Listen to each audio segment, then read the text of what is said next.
Primeiro-Ministro no Ministro Interior Taurmatan Ruak visita Ministério Interior onde halo avaliação do serviço no execução orçamento e hatinan ring rua nulu racing ida no continua ba orçamento no programa e orçamento geral tinan ring rua nulu racing rua nia.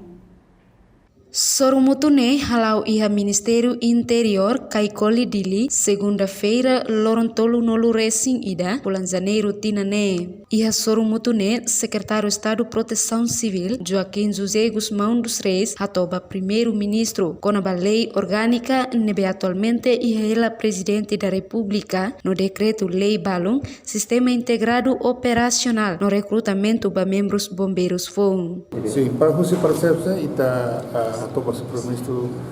quando a italiana lei orgânica nebe maka agora ia na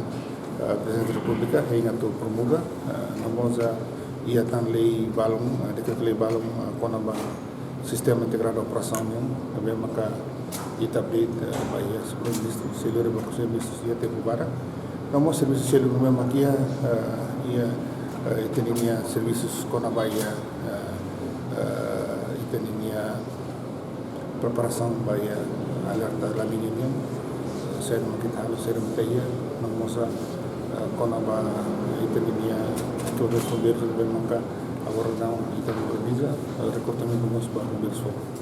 Entretanto, o comandante-geral Polícia Nacional Timor-Leste, comissário Faustino da Costa Mos, ratocou na preparação da eleição presidencial, Loronça no Lurecensia, fulan março tinane. Hal ini bahaya dulu, kalau kena bawa sepentel dalam kareta barat nih,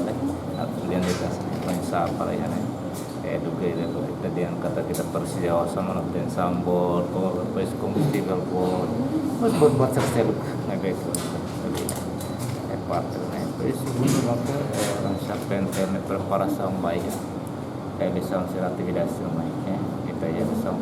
presidencial depois parlamentar depois eleição suprema. Primeiro-ministro Taurmatan Ruak orienta a autoridade de segurança no interior a manter na fatem segurança e a eleição presidencial. Reportagem Dirce da Cruz, Sabina Sansa, Cidália Sombai, Televisão Timor Post.